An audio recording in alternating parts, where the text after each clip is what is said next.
Hi friends, kitchen queen ಚಾನೆಲ್ಗೆ ಸ್ವಾಗತ. ಇವತ್ತು ನಾನು ನಿಮಗೆ ನವರಾತ್ರಿಯ ವಿಶೇಷವಾಗಿ ಸಾಬುದಾನಿ ಪರಾಟ ಹೇಗೆ ಮಾಡೋದು ಅಂತ ಹೇಳಿಕೊಡ್ತಾ ಇದ್ದೀನಿ.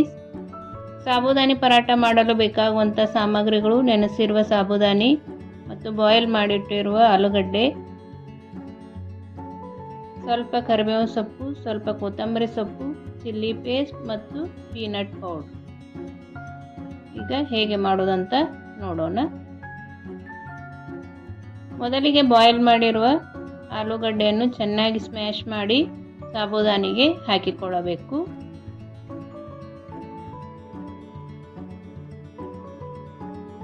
ಈಗ ಇದಕ್ಕೆ ಕಟ್ ಮಾಡಿರುವ ಕರಿಬೇವು ಸೊಪ್ಪು, ಕೊತ್ತಂಬರಿ ಸೊಪ್ಪು ಮತ್ತು ಚಿಲ್ಲಿ ಪೇಸ್ಟ್, ಪೀನಟ್ ಪೌಡ್ರ್ ಹಾಕಿಕೊಳ್ಳಬೇಕು.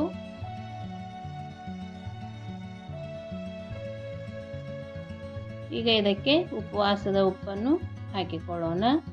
ಈಗ ನವರಾತ್ರಿ ಇರುವುದರಿಂದ ಎಲ್ಲರೂ ಉಪವಾಸ ಮಾಡುತ್ತಾರೆ.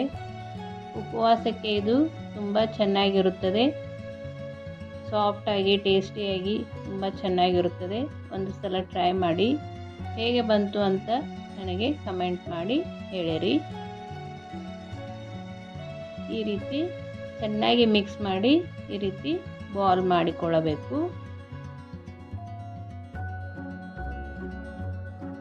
ಈಗ ಒಂದು ಪ್ಲಾಸ್ಟಿಕ್ ಶೀಟನ್ನು ತೆಗೆದುಕೊಂಡು ಅದಕ್ಕೆ ಆಯಿಲ್ ಹಾಕಿಕೊಳ್ಳಬೇಕು.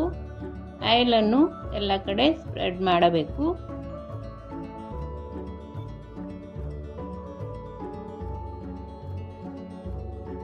ಈ ರೀತಿ ಚೆನ್ನಾಗಿ ಎಲ್ಲ ಕಡೆ ಆಯಿಲನ್ನು ಸ್ಪ್ರೆಡ್ ಮಾಡಿಕೊಳ್ಳಬೇಕು.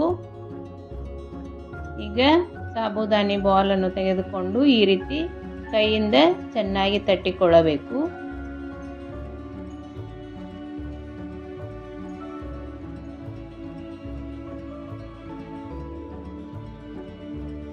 ಯಾವಾಗಲೂ ಸಾಬುದಾನಿ ಕಿಚಡಿ ತಿಂದು ಬೇಜಾರಾದರೆ ಈ ರೀತಿ ಪರಾಟ ಮಾಡಿ ನೋಡಿ. ತುಂಬ ಚೆನ್ನಾಗಿರುತ್ತದೆ. ಸಾಫ್ಟಾಗಿ ತುಂಬ ಚೆನ್ನಾಗಿರುತ್ತದೆ. ಈ ರೀತಿ ತಟ್ಟಿ ಇದನ್ನು ತವೆಗೆ ಸ್ವಲ್ಪ ಆಯಿಲ್ ಹಾಕಿಕೊಂಡು ಈ ಪರಾಟವನ್ನು ಇದಕ್ಕೆ ಹಾಕಿಕೊಳ್ಳಬೇಕು. ಹಾಕಿ ಮೇಲ್ಗಡೆಯಿಂದ ಸುತ್ತಲೂ ಆಯಿಲ್ ಹಾಕಿಕೊಳ್ಳಬೇಕು. ಇದು ಸಾಫ್ಟ್ ಇರುವುದರಿಂದ ಸ್ವಲ್ಪ ನೋಡಿಕೊಂಡು ಹೊಳ್ಳಿಸಿ ಹಾಕಬೇಕು.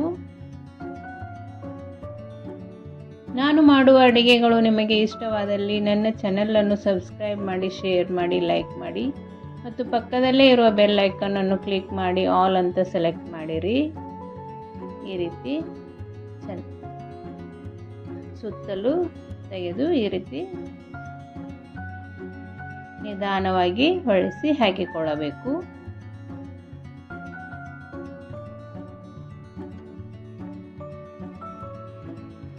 ನನ್ನ ಚಾನೆಲ್ನಲ್ಲಿ ಅನೇಕ ರೀತಿಯ ಫೆಸ್ಟಿವಲ್ ರೆಸಿಪಿಗಳು ಮತ್ತು ಈವ್ನಿಂಗ್ ಸ್ನ್ಯಾಕ್ಸ್ಗಳು ಇವೆ. ಒಂದು ಸಲ ಚಾನೆಲ್ ಚೆಕ್ ಮಾಡಿ, ನಿಮಗೆ ಇಷ್ಟವಾದರೆ ಸಬ್ಸ್ಕ್ರೈಬ್ ಮಾಡಿಕೊಂಡು ನೋಡಿರಿ.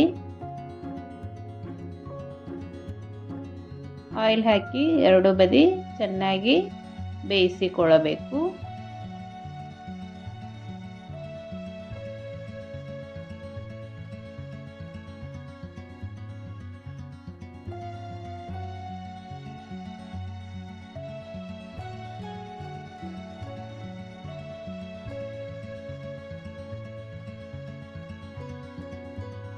ಈ ರೀತಿ ಚೆನ್ನಾಗಿ ಬೇಯಬೇಕು.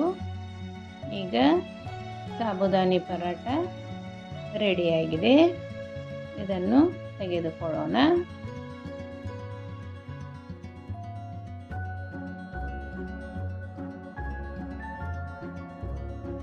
ನೋಡಿ ಎಷ್ಟು ಚೆನ್ನಾಗಿ ಸಾಫ್ಟಾಗಿ ಸಾಬುದಾನಿ ಪರಾಟ ರೆಡಿಯಾಗಿದೆ. ಇದನ್ನು ಉಪವಾಸ ಇರೋರು ತುಪ್ಪ ಹಚ್ಚಿಕೊಂಡು ತಿನ್ನಬಹುದು. ಉಪವಾಸ ಇಲ್ಲದೆ ಇರೋರು ಟೊಮೆಟೊ ಕೆಚಪ್ ಜೊತೆ ತಿಂದರೆ ತುಂಬ ಚೆನ್ನಾಗಿರುತ್ತದೆ.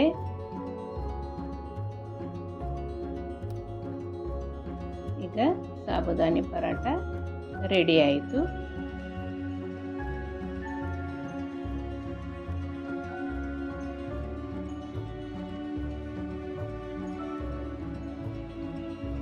ಸಾಫ್ಟಾಗಿ ತುಂಬ ಚೆನ್ನಾಗಿ ಬಂದಿದೆ. ಒಂದು ಸಲ ಟ್ರೈ ಮಾಡಿ ಹೇಗೆ ಬಂತು ಅಂತ ಕಮೆಂಟ್ ಮಾಡಿರಿ.